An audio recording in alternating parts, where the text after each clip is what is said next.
2018 school year. Today we are going to talk about pumping up physical education, how to get sweaty with moderate to vigorous physical activity.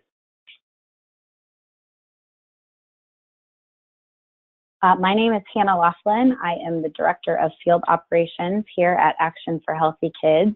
And I have the pleasure today of being joined by Michelle Carter, who is a Senior Program Manager at Shape America. I also want to thank Heidi Milby, who is from Action for Healthy Kids, who's going to be answering questions on the back end today. So you won't hear from her, but you might get a response from her. So while we're talking about that, let's review some logistics before we get started. Once you're logged in, you're going to see a control panel. It's usually on the right side of your screen.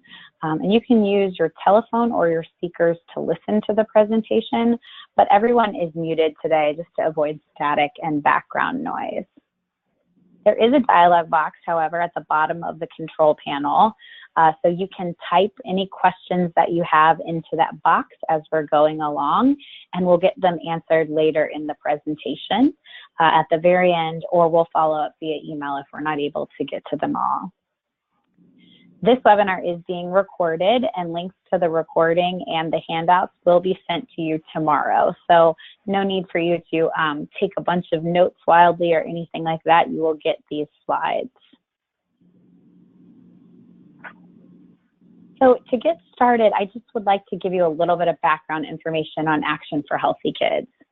Action for Healthy Kids fights childhood obesity, undernourishment, and physical activity in schools to become healthier, to make schools become healthier places. We are moms, dads, teachers, students, schools, and community leaders who have banded together to create healthier learning environments for our children. We believe that everyone has a part to play in ending our nation's childhood obesity epidemic, and our programs, tools, and resources are there to help make that possible. Action for Healthy Kids works to mobilize school professionals, families, and communities to take actions that lead to healthy eating, physical activity, and healthier schools where kids thrive. We really believe in a world in which every kid is healthy, active, and ready to learn. We were founded in 2002 by former Surgeon General David Satcher, and today we have more than 130,000 members. We also partner with dozens of professional organizations, government agencies, and corporations at the national and local level, much like Shape America, who we are so happy to have with us today to get our work accomplished. And our work is centered off of the Learning Connection, which is a great resource from Action for Healthy Kids to help you make the connection between physical activity, healthy eating, and learning, right? Learning is what schools care most about. It's an easy-to-read special report that summarizes the recent research proving that healthy kids really are better learners. The research shows that physical activity, what we're going to talk about today, has a positive impact on academic achievement. It leads to more focused classroom behaviors like concentration and memory, and is related to improved math, reading, and writing scores. At Action for Healthy Kids, our signature program is Game On. It's a free online resource that you can use and tailor for your own school's particular needs. Game On is a program that helps schools practice good nutrition and physical activity habits with the ultimate goal of getting your school nationally recognized as a health-promoting school. Basically saying you're doing all the right things to keep kids in your school healthy. Our Game On program is organized into 6 steps. And these 6 steps help guide your school in creating sound and sustainable school wellness activities through this 6-step framework. The first step is gather your team, which focuses on creating a school health team. Step 2 is assessing and tracking progress, focusing on completing an assessment like the School Health Index to determine your strengths and area of opportunity around school wellness. Step 3 is create and implement an action plan, which focuses on a clear roadmap for your school's wellness initiatives. Step 4, which is what we're going to talk about mainly today, is about finding activities and ways to make sure that students in your school are eating better and moving more. We have over 80 fun and easy to use activities within those 2 categories. And they're organized by room within the school building. So today we're talking about moderate to vigorous physical education, which could be found in the gymnasium room. Step 5 is to engage families and communities to focus on how external partners can help sustain your programming, especially volunteers. And then step 6 is focused on recognition to make sure that your school can celebrate and be recognized for all the hard work you're doing around wellness, as it does for other things related to education. And one of those certification programs and award that we work with here at Action for Healthy Kids is the Healthier U.S. Schools Challenge. The initiative recognizes schools that have created healthy school environments through nutrition and physical activity. And schools can apply for this initiative, and when they're awarded, there's a cash prize that comes with it as well, depending on the level of reward that you receive. There are also a whole host of other benefits, some of which you can see here listed on the screen. And Action for Healthy Kids staff across the country can help you complete this application. We want you to get this award because we want to help cement your school's wellness identity, which can help be used as a marketing tool for your school. And any positive recognition that your school receives is likely to leave your school community wanting more. When you put all that energy and effort into health and wellness initiatives in your school, it's always nice to get an award to recognize that. But back to today's webinar. In today's webinar, we're going to talk about ways to pump up your physical education class to make sure you're including more moderate to vigorous activity. Do you want to see your kids sweat more? Are you looking for the research, recommendations, and strategies about how moderate to vigorous physical activity can be used to ensure that at least half of your class size is class time is maximized? Well, then you've come to the right place today. So physical activity is defined as anything that gets your body moving, and comprehensive school physical activity can include any movement across the school day. But comprehensive school activity plans, which are also known as CPAPs, or CSPAPs, have 5 key components: a high quality physical education, physical activity during school, physical activity before and after school, and staff involvement, and then family and community engagement. So today we have Michelle Carter joining us from Shape America, who's really going to talk about what Shape America, the Society of Health and Physical Educators, believes are the best practices for increasing moderate to vigorous physical activity. We're really happy to have us here. She's been a great partner to Action for Healthy Kids and is a former health and physical education teacher herself. So she is quite the expert. So thank you and welcome, Michelle. Thank you. I'm so happy to be on this webinar today. So thank you, Hannah, for that great introduction. I'm Michelle Carter. As Hannah said, I'm a senior program manager at Shape America, and I work really closely with physical education and physical activity at Shape America. And as Hannah mentioned, I'm a former health and physical education teacher as well. So I just want to give a little bit of background information about Shape America. So Shape America is also known as the Society of Health and Physical Educators, and it's the nation's largest membership organization for health and PE professionals. And since being founded in 1885, the organization has defined excellence in physical education, and our national standards for K-12 PE serve as a foundation for well-designed physical education programs across the country. And so that's one of our things that we're really proud about, is those national standards and grade level outcomes really define what a health and PE teacher or a PE teacher should be teaching. We provide programs and resources to support health and physical educators at every level and work to make a positive impact on school health and physical education through state and national advocacy efforts. And our Moonshot Goal is to reach every one of the roughly 50 million students enrolled in schools around the United States through effective health and physical education. And this commitment is called 50 million strong by 2029. So currently, despite our best efforts to date, students are growing increasingly more sedentary, and we kind of call them what we call the couch zombies. So kids are spending extensive time engaging in sedentary behaviors such as watching TV, playing video games, and other screen time. It's an alarming trend. Physical inactivity increases the risk of developing cardiovascular diseases, type 2 diabetes, hypertension, obesity, certain cancers, depression, and premature death. And you can see some of the figures up on the screen. Physical activity and exercise are foundations for prevention of chronic diseases and vital to a healthy lifestyle. Physical education has an important role to play in combating physical inactivity through increasing moderate to vigorous physical activity during class time. And so really educating, I think it's important to educate administrators and other teachers within your school about physical education and the role that it plays. It's not just about physical activity, but it's also that important component. Physical education is the foundation of all of that within the school and within the CSPAP, as Hannah mentioned earlier.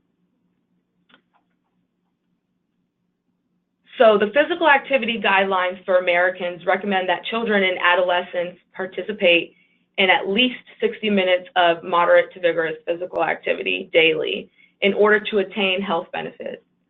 To help reach this goal, it's recommended students be engaged in moderate to vigorous physical activity, and I'm just going to say MVPA moving forward, for at least 50% of the class time in PE. Unfortunately, studies show that while days that students have PE are more active than the days when they don't have PE, PE is still insufficiently active. And so during this webinar, I'm going to help identify strategies to help increase MVPA in your class. So strategies that help you can increase MVPA. So first, what is moderate to vigorous physical activity? So moderate physical activity refers to activities that are equivalent in intensity to brisk walking or bicycling. Essentially, you're able to hold a conversation and you feel like you can exercise at this intensity for a long time. So again, like walking, biking. Vigorous physical activities produce large increases in breathing or heart rate, such as jogging, swimming, aerobic dance, or bicycling uphill. You may feel short of breath and can only speak one sentence at a time. You also feel like you are on the verge of becoming uncomfortable. So I'm sure a majority of you probably already know this, but it's important to teach your students what moderate and vigorous activities are. It's also especially important to have them be able to distinguish what moderate and vigorous activities feel like. Not all students are at the same ability level, so focusing on how they feel versus the kinds of activities they're engaging in is more inclusive for students. What may feel moderate or vigorous to one person may not feel the same to another student. I recommend hanging a rate of perceived exertion chart somewhere in your gym for students to be able to reference. So I know there's even one floating around on our exchange community, on Shape America's online exchange community. So if you're a Shape America member, you have access to our online community called Exchange, where you can get resources as well too, teacher to teacher.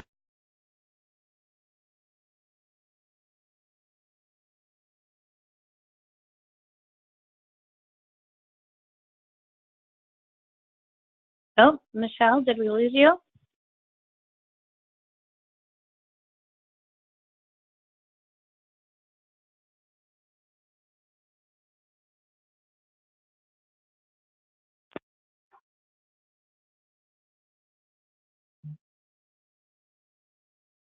Heidi, can you hear me?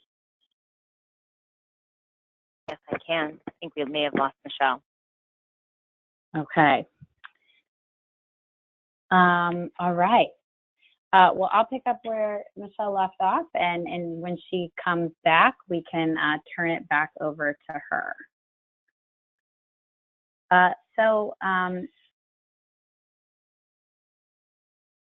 Increased physical activity can contribute to academic performance, improved attendance, and positive classroom behavior.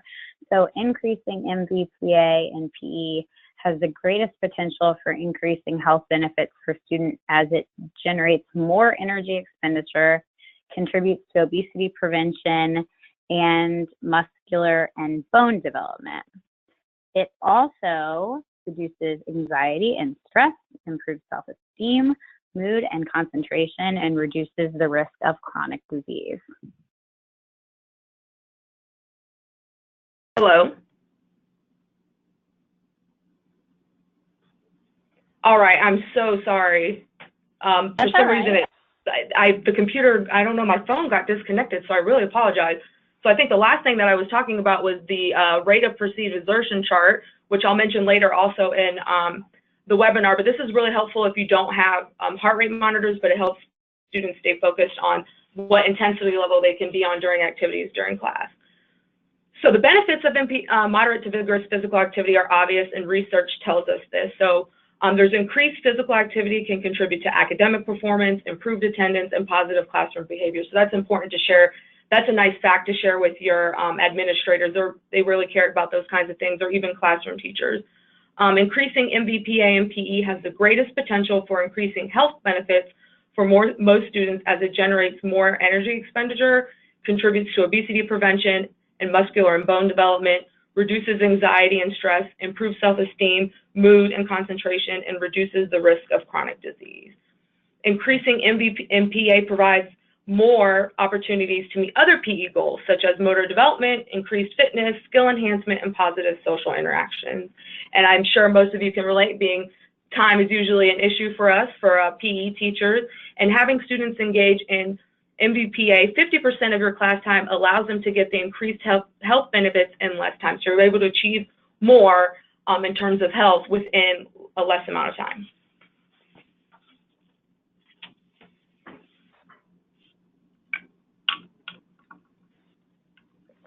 So what does increasing MVPA look like in PE?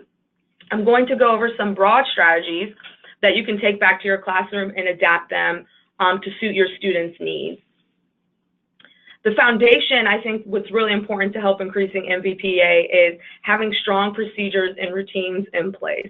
It may take time in the beginning to really get this down, but teaching these routines and procedures will really save time during this, the school year. Seamless, or as seamless as possible, we can't always control what's going on in our classroom, are helpful to keep kids active and engaged. Make 50% of your class time your goal, your daily goal. If you think you're doing a great job, or you want to see how much time your students are actually spending in MVPA, half of the time in moderate to vigorous physical activity, time yourself. A lot of us have phones that have a stopwatch feature on them. If you have a stop clock in your gym, you can put it on display, or even just, an old-fashioned, a regular just stopwatch.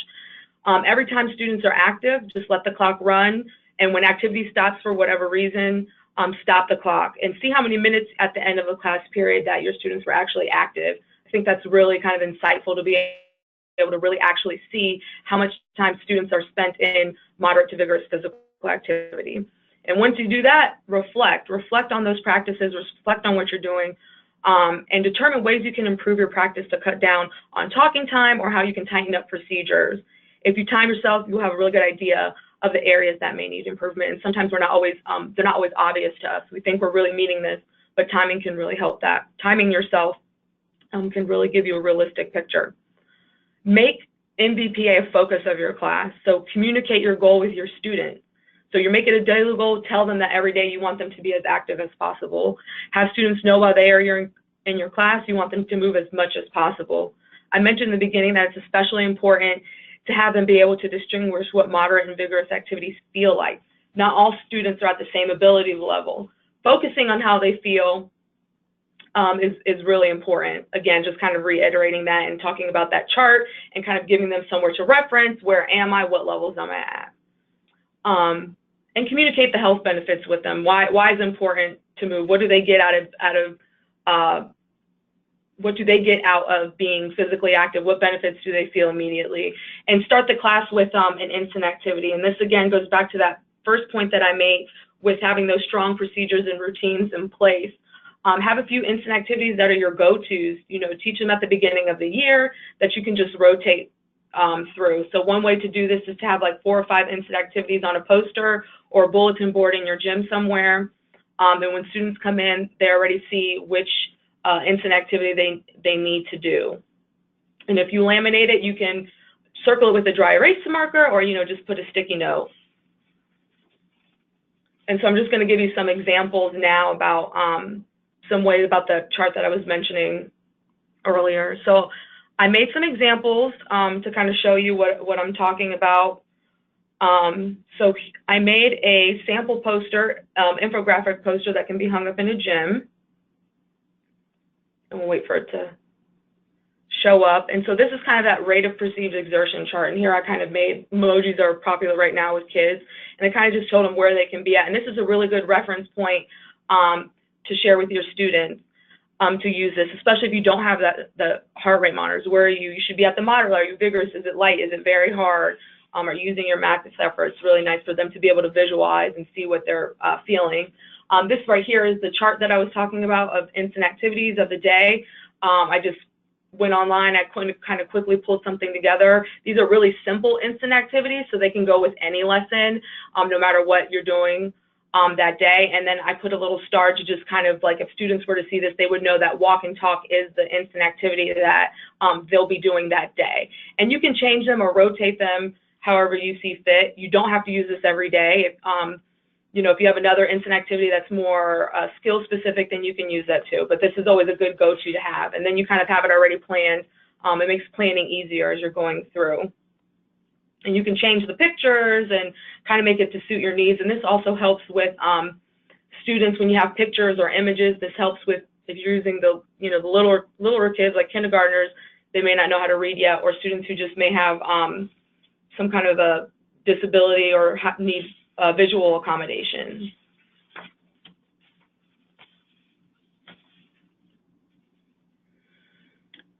So more strategies for increasing MVPA and PE are really stick to those small-sided practice tasks. This is something that we really want to do.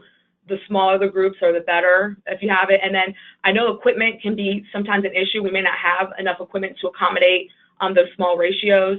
But if you are using equipment, it should be about 6 to 1, so 6 students to 1 piece of equipment for games and larger group activities, and then 3 students to 1 piece of equipment for skill practice. And so just being a little bit of creative using your space, thinking about your activity setup, it can really help meet MVPA. So on our next slide, I've created a sample of a gym setup of how you can use your space if you don't have a lot of equipment. And so this is very basic graphics. I'm not good with the graphics, but I think you get the image here. So for this one, I had a volleyball lesson in mind. In this diagram, I've set up 3 mini volleyball courts using cones and jump ropes between the cones to kind of make a net. And so one half of I have the students playing modified games of volleyball. This gets more students participating while applying skills they have learned during our unit and allows for more success. And to get the sense of a real volleyball game, they can apply rules, etc. And when they're more successful, they get the feel of actually playing a volleyball game versus a student can't serve, and then it becomes a game of just standing there. If you don't have enough volleyballs to accommodate small games, you can also have students do on the other half fitness activities, team building challenges. You could even set up stations, fitness stations. If you do have enough equipment, then they could just be off to the side, maybe even just practicing their skills, or this may even be an opportunity to do some kind of a formal assessment, end of the unit assessment with your students. So just to reiterate, to increase MVPA, you want to have these small group tasks, and it keeps some students more engaged. And sometimes in larger groups, students can tend to fly under the radar. So having something small, they're more engaged, they'll be more likely to increase, be active. So just a few more strategies. So smooth transition. So if you really, that goes back to the planning part of it. When planning and setting up, think about the best way to transition students from one activity to another. Trying to go quickly. I know we're running out of time. I want to get some questions in. Especially when using equipment or in groups, you can have the tallest student put equipment away or the oldest student grab equipment. You can have designated areas in your gym space or your teaching space of where equipment pickup and drop off. So having those routines established, kids know where to go. Using arrows or markers and showing directions, that's also a very inclusive strategy for students too, which is good to do. Having students get into groups quickly, think about different activities. There's mingle, so just kind of holding up your hands and what fingers You use one finger means you're working individually. 2 fingers would mean get in groups of 2. 3 fingers would mean get in groups of 3. And practicing those with your students.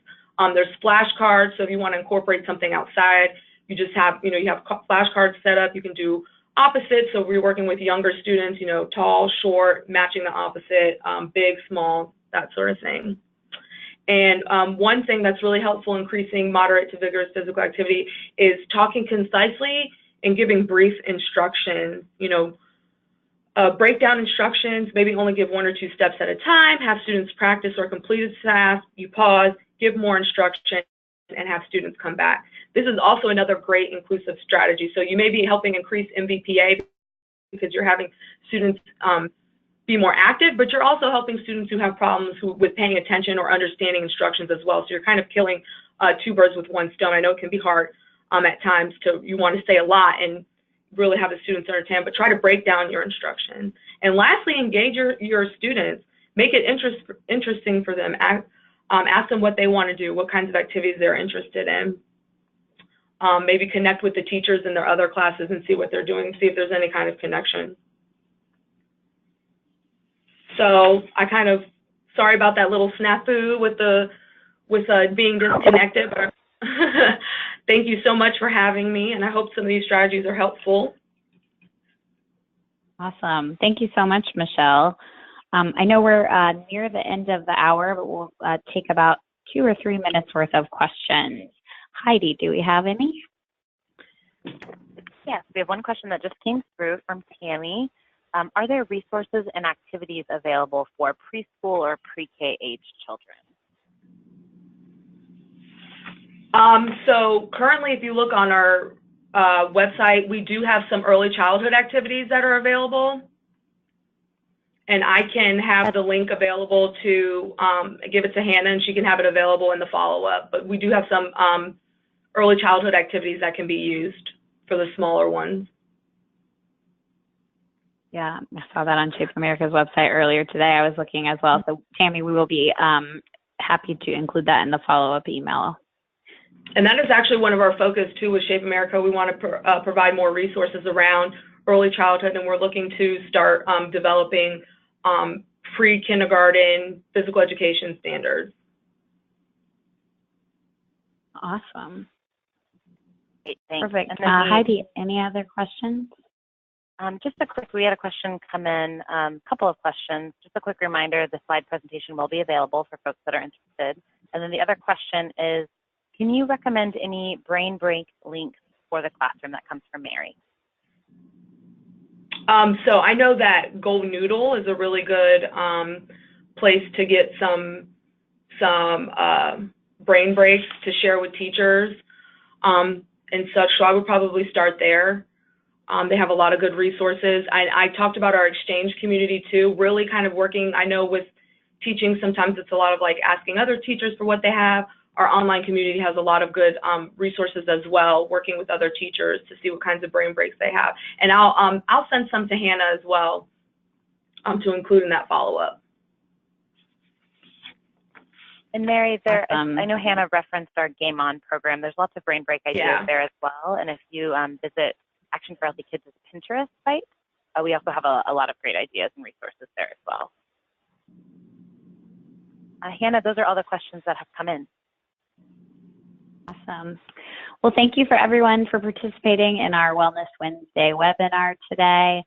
As Heidi just mentioned, we will be sending a follow-up email with the recording and the resources that we mentioned throughout the webinar and during this question time. So in the meantime, please stay up to date with success stories, health tips, physical activity games, volunteer opportunities, and much more from Action for Healthy Kids from following us on Facebook, Twitter, Instagram, Pinterest, Flickr, and YouTube.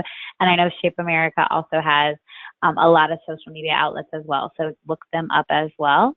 Happy Wednesday to all of you, and I hope it's a healthy, adventurous evening. Thanks. Bye-bye. Thank you.